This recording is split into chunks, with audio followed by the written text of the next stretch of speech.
1학기 초에 학생들에게 글쓰기 과제를 내주고 그들의 과제를 받아서 읽어보면 공통적으로 많이 나타나는 어떤 모습들이 있습니다. 그것들을 그냥 생각나는 대로 말해보면 우선 학생들이 과제를 제출하면서 그 글 안에서 반말과 경어가 왔다 갔다 하는 경우가 적지 않습니다. 그러니까 저는 이번 과제를 위해서 소포클레스의 오이디푸스 왕을 읽었습니다. 그 작품 안의 주인공은 오이디푸스였다.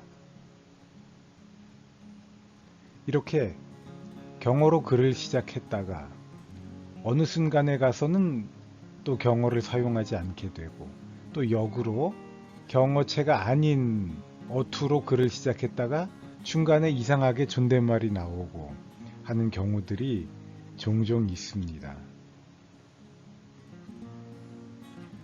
그래서 학생들에게 어조를 좀 통일해 달라라고 요구를 하게 되죠. 이런 현상은 학기 중반 이후가 되면 거의 사라지게 되는 것 같습니다. 그 다음 또 한 경우가 활자 크기를 너무 크게 하는 경우가 있습니다.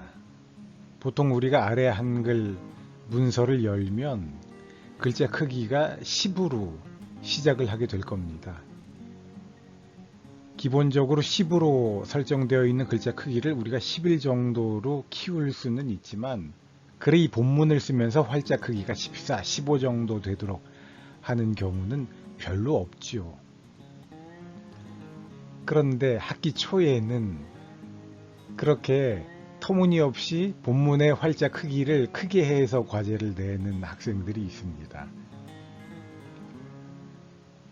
제가 추측하기에는 아마 그래도 자기가 내는 과제가 어느 정도의 지면은 차지하는 모양새가 되어야 할 것이기 때문에 글자의 크기를, 활자의 크기를 일부러 과도하게 늘려서 자기 글이 어느 정도의 분량이 되는 것처럼 보이고 싶은 그런 욕구의 발로인 것 같습니다.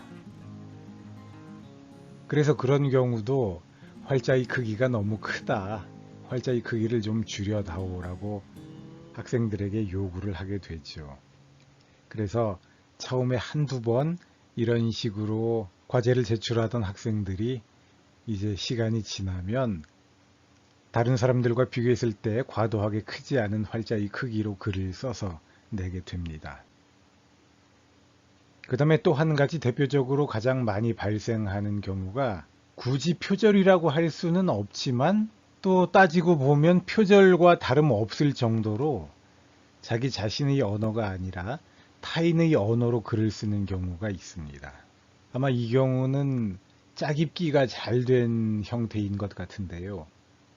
카피킬러 같은 것을 돌려서 봤을 때 표절로 잡히지는 않지만 그 문장 안에서 사용되고 있는 어휘가 이 학생의 어휘가 아닌 것이 확연히 드러나는 경우들이 있는 것이죠. 그래서 이런 형태의 글들에는 조금 더 자기 언어로 자신의 생각을 표현해 달라. 그리고 참고한 자료가 있으면 꼭 밝혀 달라. 이렇게 학생들에게 당부를 하게 됩니다. 그리고 학기 초에 고대 그리스 비극을 읽게 하면서 소포클레스의 오이디푸스 왕이나 안티고네 같은 작품을 읽으라고 과제를 내주면 학생들이 소포클레스의 희곡 버전을 읽는 것이 아니라 시중에 나와 있는 어떤 해설서 같은 것들을 읽고서 나는 오이디푸스 왕을 읽었다, 안티고네를 읽었다, 이렇게 글을 쓰게 되는 것 같습니다. 학생들이 써낸 과제물 안에 요약되어 있는 작품의 줄거리를 읽어보면 이런 의심을 안 하게 될 수가 없는데요. 가령 오이디푸스 왕 같은 경우는 막이 딱 열리자마자 관객의 눈앞에 보이는 장면은 테베의 시민들이 오이디푸스 왕을 찾아오고 오이디푸스 왕이 그 시민들을 맞으면서 그들이 청혼을 듣는 것입니다. 그러면서 이 나라에 역병이 퍼지도록 만든 죄인을 자기가 찾아내서 벌 주겠다라고 약속을 하죠. 그 이전에 오이디푸스가 어떠한 사연을 가지고 있는지, 그가 출생할 때 어떠한 신탁이 내려졌고 그 신탁을 피하기 위해서, 저주를 피하기 위해서 그의 부모가 어떤 행동을 했고 그가 어떤 삶의 우여곡절을 겪었는지는 희곡 작품 안에서 관객의 눈앞에서 펼쳐지지는 않습니다. 그런 내용들은 그냥 언뜻 인물들의 대사를 통해서 스쳐 지나가듯 언급될 뿐이죠. 그런데 적지 않은 학생들은 오이디푸스 이야기의 맨 처음부터 시간의 흐름대로 오이디푸스라는 인물의 유래를 적어주곤 합니다. 그러니까 더 이전에 그의 부모 이전 세대에서 어떤 사건이 있었는데 그래서 이 집안에 어떤 저주가 내려졌고 또 오이디푸스 왕의 친부모한테 어떤 신탁이 내려져 가지고 어떤 저주가 내려져서 그 저주를 피하려고 아기를 멀리 데리고 가서 죽이라고 그랬더니 그러한 심부름을 한 사람이 차마 아기를 죽이지 못해서 갖다 버리고 버려진 아기는 다른 나라의 양치기에 의해서 구조되어서 그 나라 왕의 양자로 들어가고 거기서 자라다가 술자리에서 또 누가 술 취한 사람이 너는 아버지를 죽이고 어머니와 결혼하고 뭐 이런 식으로 악담을 해서 원래 자기가 살던 나라를 떠나게 된다. 이런 식으로 작품의 실제 줄거리와는 관련이 없는 내용들을 길게 나열하는 경우가 적지 않습니다. 이런 경우는 심증은 이 학생이 소포클레스의 희곡 버전을 읽은 것이 아니라 시중에 있는 어떤 다른 해설서 버전을 읽었나 보다. 혹은 이러한 줄거리 요약은 어디서 베껴온 것 같다 라고 들지만 물증을 확보할 수는 없죠. 그래서 그냥 학생들에게 이른바 줄거리의 요약이라는 것은 작품 안에서 발생한 사건들의 요약, 플롯의 요약이 되도록 해달라. 우리가 플롯의 요약 능력을 보이는 것은 매우 중요하다라고 당부를 하는 선에서 그치게 됩니다.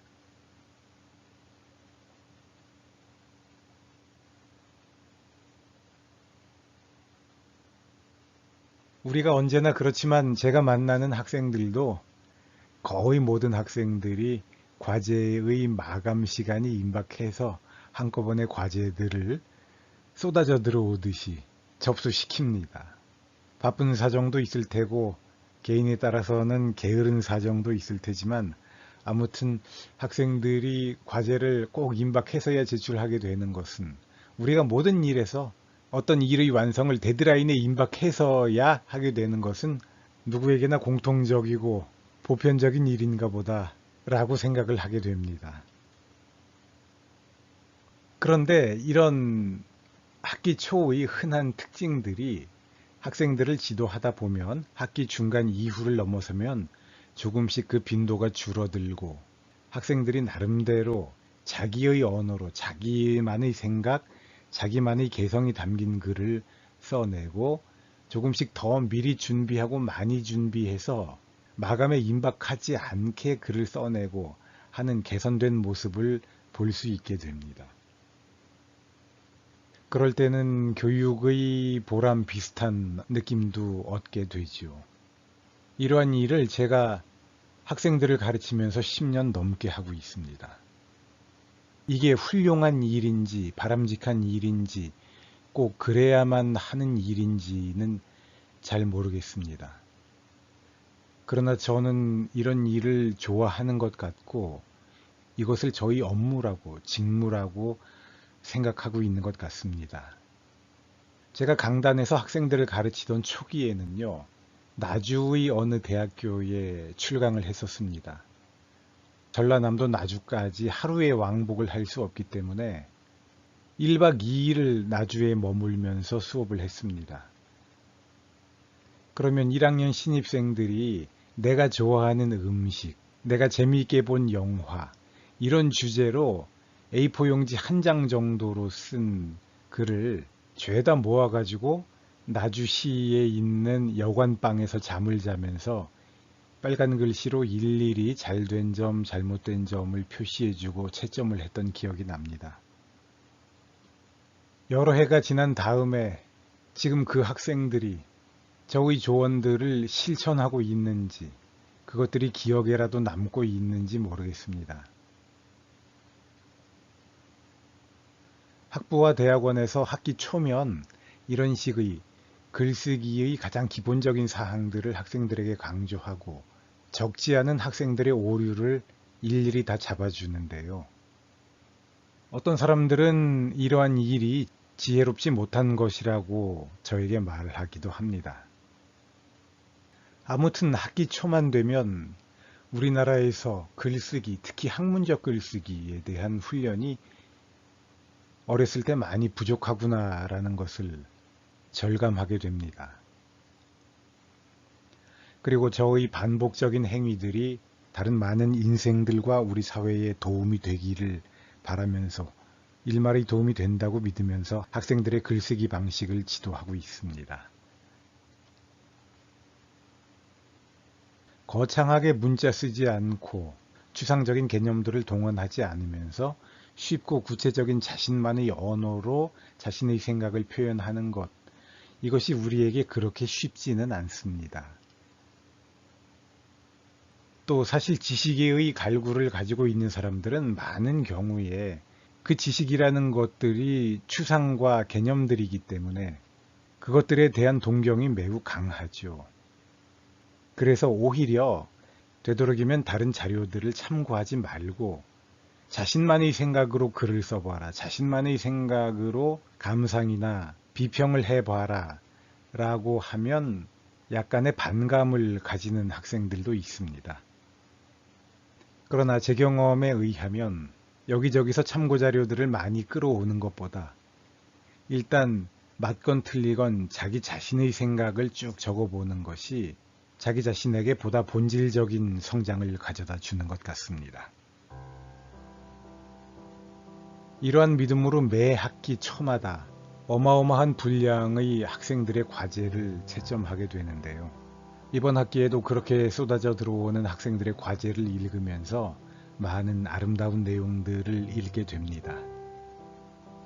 학생들이 자기가 어렸을 때의 경험을 이야기하는 가운데 종종 등장하는 것이 학교에서의 왕따나 괴롭힘에 관한 것입니다.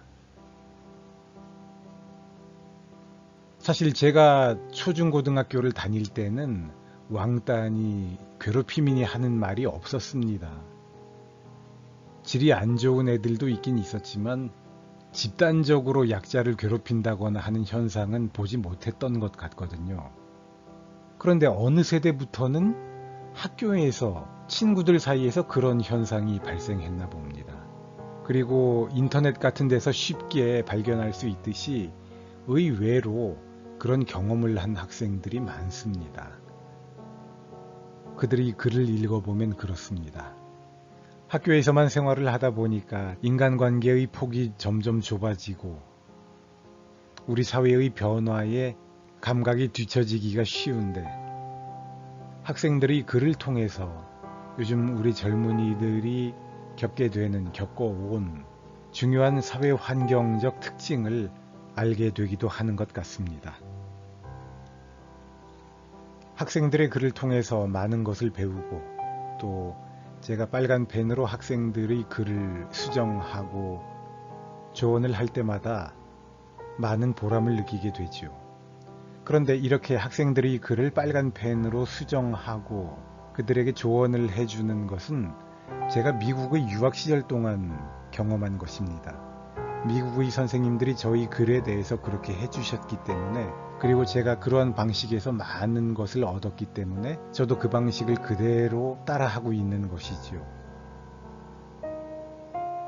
저는 유학 생활을 통해서 이러한 방식을 배워온 것에 대해서 스스로 매우 자랑스러워하고 있습니다. 이러한 방식을 또 제가 고지식하게 계속 실천하고 있는 것도 자랑스럽고요. 육체적 건강이나 정신적 건강이 조금씩 안 좋아지고 몸의 체력이나 마음의 체력이 조금씩 약해져 가고 있는 것 같기도 하지만 저는 이 방식으로 계속 학생들을 지도해 보고 싶습니다.